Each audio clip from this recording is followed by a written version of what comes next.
Kamusta mga mahilig sa karagatan?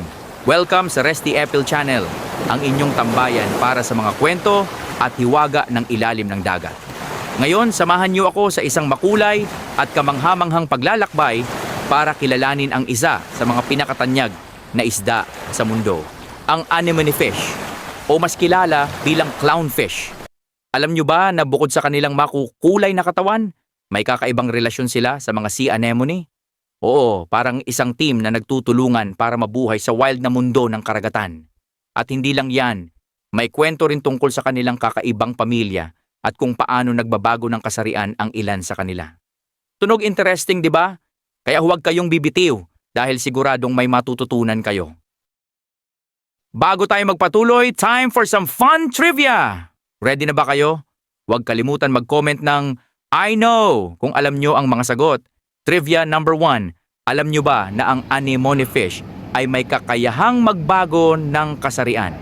Oo, tama, ang pinakamalaking isda sa isang grupo ay ang babae. At kapag siya ay namatay, ang pinakamalaking lalaki ay magiging babae. Amazing, di ba?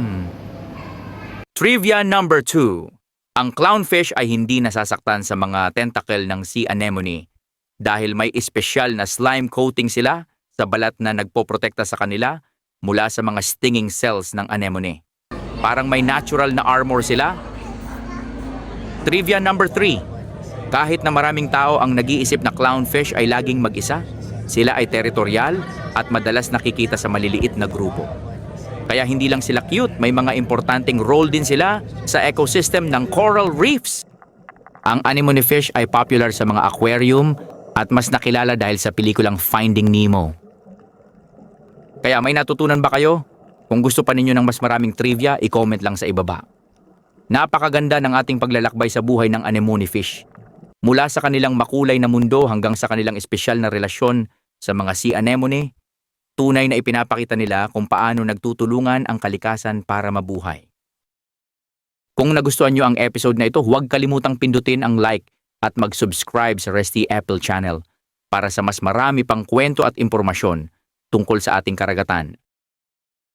At kung may mga tanong kayo o may marine creature na gusto nyong talakayin natin, i-comment lang sa ibaba.